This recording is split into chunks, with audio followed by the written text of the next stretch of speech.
Thank you for watching KTN and welcome back. We're coming to you straight from the city of Eldoret, but from the Daima Towers, the building that is owned by the Moi University Pension Scheme. And here we're talking about the pension that does exist for the members and how it benefits them. And now the building that we are in is one of the investments that is owned by the members. And we just want to find out why the pensioners saw it fit to have it, the benefits that it's getting from them, because at the end of the day, businesses, it's all about return on investment. And Bwana Nyameno, as we talk about the building that is here and the spaces that you have both for sale and rent, someone would ask how they do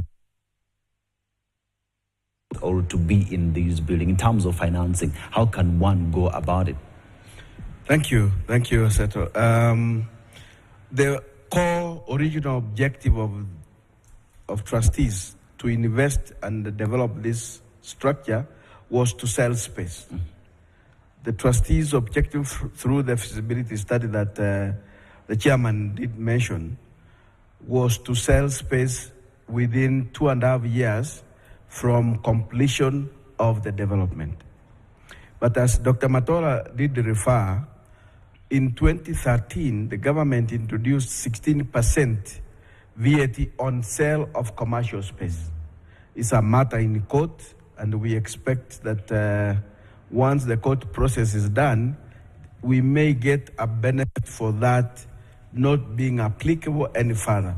But as of now, it is still applicable, and it makes the building expensive. Now, the building was completed in June 2017.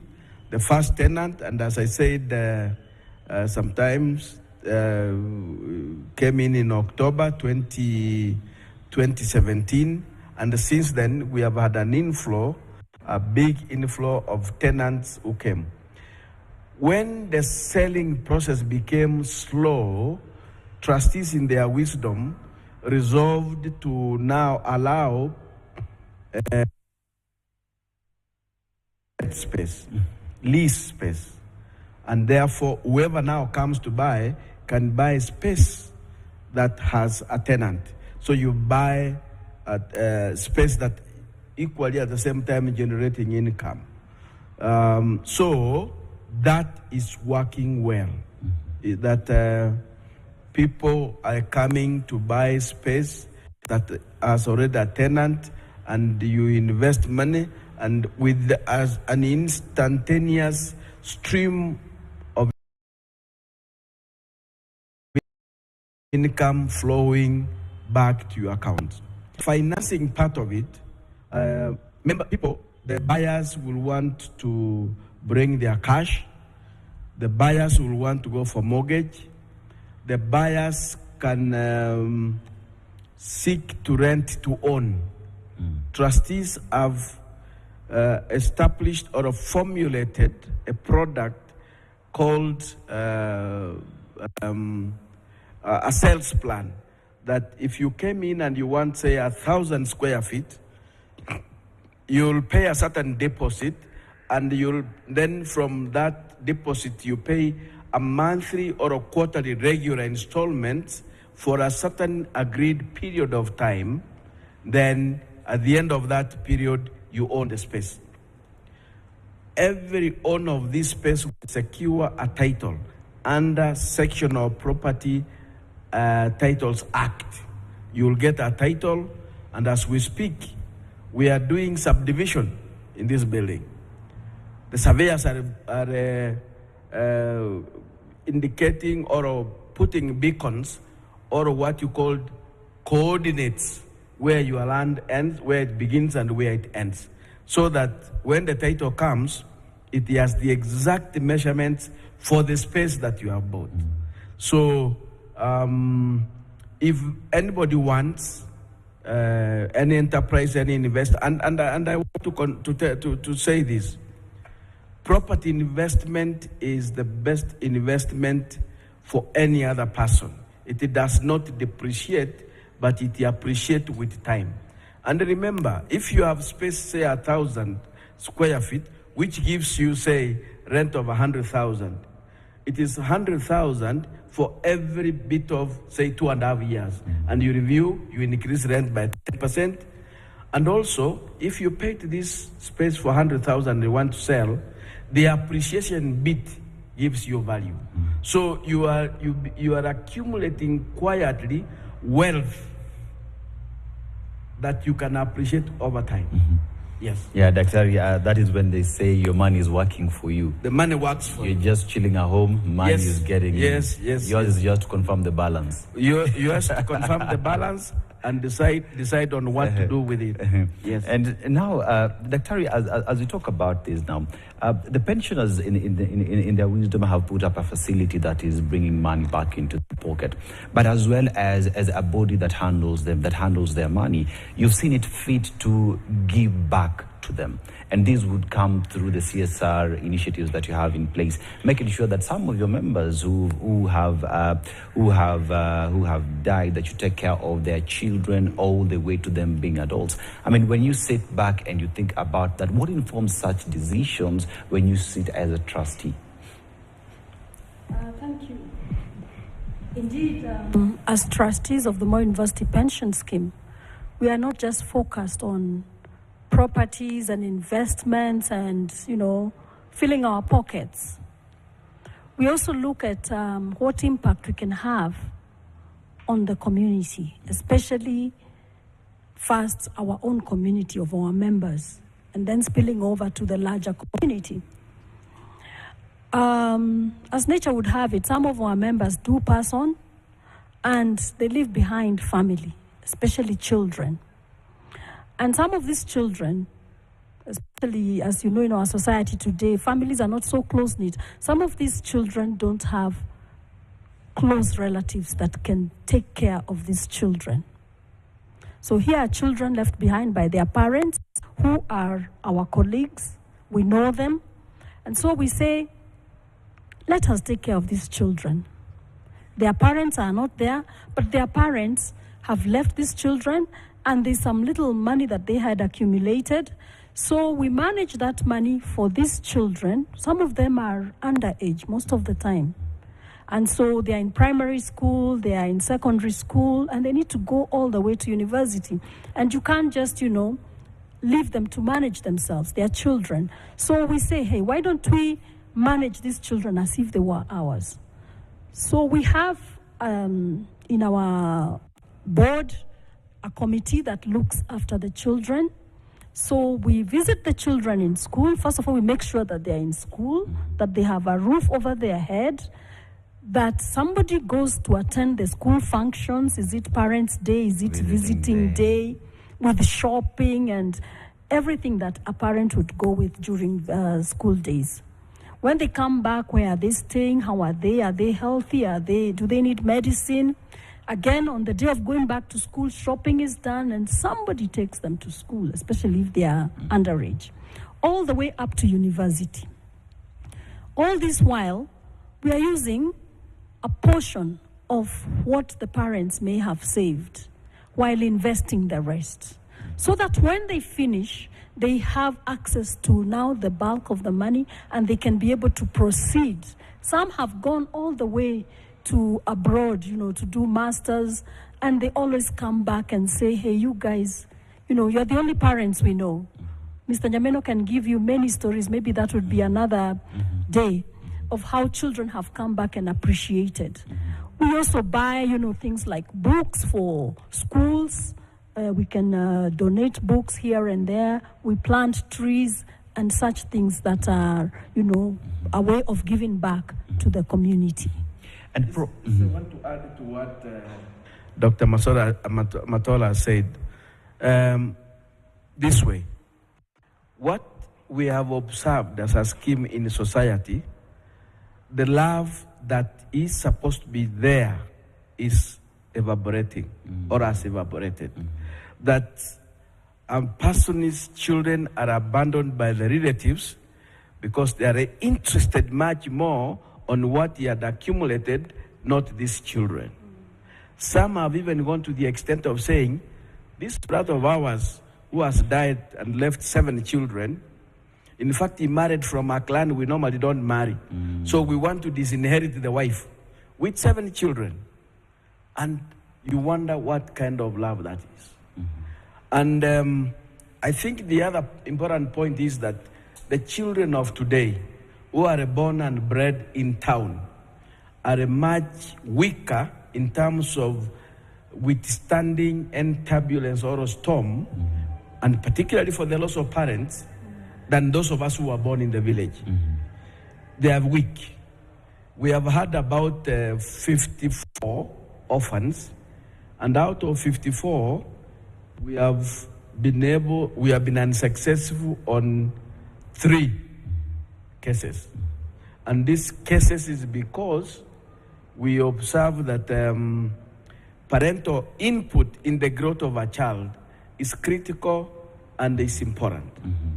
That we could not immediately replace that in what you can call indigenous parental care. But the rest have been successful. And my encouragement to all of us, particularly the viewers who are participating in this discussion, is that never miss to support a needy child, particularly of a deceased parent. Never look down upon them. Support them, and because at the end of time, all of us and each one of us, all of us collectively and each one of us individually will be called at some point to account. Thank you. And I come to you, Prof. You're the chairperson of the board, and in that board, in your knowledge, you've put up a committee that looks after the children of your fallen members. But even while we talk about and the good things that you are doing for the children, there is also the aspect of the post-benefit returns, pretty much, that you have put in place that will look after your members after they go into retirement. Because remember, once you are working, you have access to your NHIFs, your insurance policies provided for by the company. But once you get to retirement, all these benefits go. But the pension is coming through and giving a solution. Just take us through that. Thank you for that very interesting aspect. That question. It's a known fact that the older you grow, the more diseases you get. Your joints are not working well, your heart, your blood pressure, your blood sugar, and so on. So the disease burden in the elderly is much more than people who are young. And it's also a known fact that when you reach certain age, the insurance might not want to insure you against the health risks or the health hospital bills. If the ones who do will give you a very exorbitant premium. And we also know that in Kenya, most retirees have not achieved the desired income replacement ratio.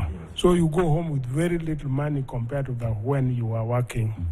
And also we know that when we are during employment, most employers are so gracious, they give us health insurance, liberal and very, very comprehensive. And once you retire, you miss all this. And the insurance premium is high, pension income is low, you cannot afford this. And that ends up in what we call what might lead these retirees to catastrophic health expenditure. They normally say you are one disease away from poverty. That is, and that is against the principle of universal health coverage that is supposed to prevent catastrophic health expenditure, access to health care, and availability of health care. So we as trustees, we have looked at these facts and say that why should we be very okay when you are working and when you retire, suddenly you can't even afford aspirin or your blood pressure medicine and so on. And then as individual, when you go for insurance, it might be impossible to afford. So we came up with this product, and this was inspired also by the new regulation from our regulator, RBA. It was inspired by other organizations who have done this, and their retirees are happy. So we developed this product, which we are in the process of launching. In fact, we started this week Next week again, we are going to launch it. We are going to give civic education to members to contribute to it. It's a contributory scheme run by the pension scheme, and you contribute when you are working, when you are still having an income. So when you retire, then now you don't have to buy any insurance. You're already insured by this project, so that they don't have to suffer. They don't have to spend their little pension earnings to supplement their health needs. So it covers the health in retirement. And our product is an M+1. So the retiree, the program will have a retiree and +1 whom is a spouse. And there's arrangement if you want to add extra M+2 or plus other 3, who is either maybe children, for those of us who will have smaller children, younger children when we retire, and all those who might have more than one spouse, although I'm not encouraging more than one spouse. So there'll be additional contribution you have to make for the extra person to be covered. That's what we are doing now, and we look forward to success of this. We are going to talk to the members, give them the pros and the cons and the advantages. Basically, it's more advantages than disadvantages to contribute when you're having an income. Yeah. And I come to you, Daktari, I'll come to you as we wind down. But Daktari, briefly, just with the city status now being here, the vision for the scheme pretty much is wider. What are you looking forward in terms of the city status being here in the future? How does it look like? All I can say is the future is bright in the city status for the scheme. This is because we're looking forward to more investments. We're looking forward to more business with, even greater levels of clientele and business partners. We're looking forward to growth of our fund with the city status, because we do expect that with the city status, we're going to be having more members joining our scheme. And as I said, the future can only be brighter. Only be bright. Yes. Yeah. And I come to you, CPA Nyameno, briefly. The city status is here. Daima Towers is defining the skyline. Moving forward, what's the vision like? Thank you so much. We just wanted to add what Prof said about post-retirement medical scheme. The biggest anxiety of a retiree, how would I get my treatment?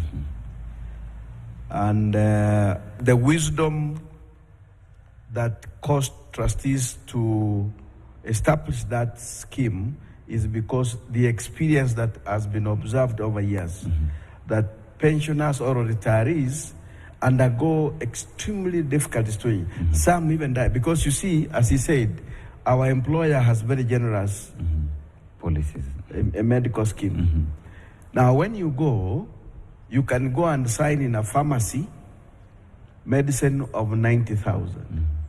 When you retire, that is your pocket. Yes. Suppose you don't have. And this post-retirement medical scheme, one of its value addition is that it will do pharmaceuticals, diagnostic, it will do inpatient, outpatient, dental, optical, and all those. And therefore, it is a product that members should participate and enroll so that it cushions. Now, going forward, after this, trustees have another land here, an acre, where perhaps they intend to do a commercial structure. This will be different from this one. It would have residential, it would have office, commercial, and perhaps a hotel. More or less slightly improved of Yaya Center in Nairobi, so that part of that will be value addition to the scheme. And also, the scheme has invested in a lot of parcels of land within this county, within Eldoret town, where each member is given an opportunity to invest to be able to build their own homes. And this is what we are looking forward to. And through the grace of God, the prayers of our members, and support from like KTN, we should be able to get it right. Right. Yes. Thank you so much. And yes, indeed, we are coming to you from the Daima Towers that is owned by the Moi University Pension Scheme, and as rightfully said by the stakeholders, Mbele iko sawa, building iko imara na Mbele iko sawa, encouraging all the members to continue giving, and also explaining the importance of actually belonging to such a scheme that not only takes care of you, but even your children in the unfortunate event that you are not there. My name is Dennis Aseto. Enjoy the rest of your viewing. Good evening.